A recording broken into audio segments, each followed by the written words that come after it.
খবর 24 সাথে আপনাকে স্বাগত। নতুন নতুন খবর জানার জন্য আমাদের চ্যানেলে চোখ রাখুন।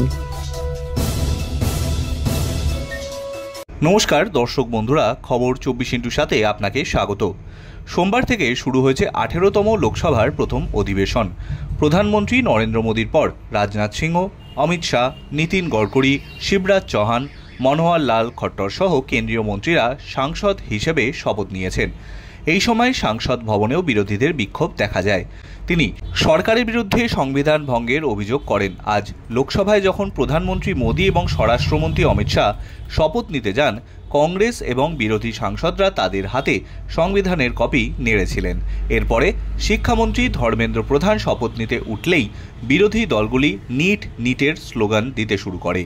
একই সময় কেন্দ্রীয় মন্ত্রী নীতিন গডকরি যখন শপথ নিতে যাচ্ছিলেন, তখন শাসক দলের পাশাপাশি বিরোধী দলগুলি তাদের টেবিল ধাক্কা দেয়। আসলে সংসদের প্রথম দিনেই বিরোধীরা তাদের কঠোর মনোভাব দেখিয়েছে।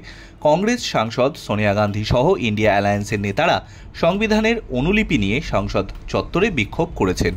সংসদ অধিবেশন শুরুর আগে ভারতীয় জোটের সব সাংসদ সংসদ ভবনে গান্ধী মূর্তির সামনে জড়ো হন এবং সংবিধানের অনুলিপি নিয়ে প্রতিবাদ করেন। এই সময় কংগ্রেসের বর্ষিয়ান নেত্রী সোনিয়া গান্ধীও বিক্ষোভে উপস্থিত ছিলেন এবং তিনিও সংবিধানের অনুলিপি নেড়ে দেন। তিনি বলেন, সংসদে সংবিধানের কথা বলবেন। কংগ্রেসের সভাপতি মল্লিকার্জুন খাড়গে বলেছেন, গণতান্ত্রিক ঐতিহ্য ধ্বংস করা হচ্ছে। এই বিক্ষোভে সমাজবাদী পার্টিও অংশ নেয়। প্রধানমন্ত্রী মোদীকে আক্রমণ করলেন রাহুল গান্ধী। কংগ্রেস নেতা রাহুল গান্ধী বলেছেন যে প্রধানমন্ত্রী মোদী এবং অমিত শাহের দ্বারা সংবিধানের উপর আক্রমণ গ্রহণযোগ্য নয়। আমরা এটিকে হতে দেব না। তাই শপথ নেওয়ার সময় আমরা সংবিধানে হাত ধরেছিলাম। আমাদের বার্তা পৌঁছে যাচ্ছে মানুষের কাছে। টিএমসি সাংসদ সুদীপ বন্দ্যোপাধ্যায় বলেছেন যে আমাদের দাবি সংবিধান রক্ষা করা। ইউসিসি চালু করা হবে। ধর্মনিরপেক্ষতা থাকবে কিনা আমরা জানি না। ভারত এবং বাংলাদেশের মধ্যে যখন একটি চুক্তি হয়, তখন পশ্চিমবঙ্গ সরকারকে ডাকা হয়নি। সবকিছু একতরফাভাবে করা হয়েছিল। মোদীর বক্তব্যে ক্ষুব্ধ কংগ্রেস।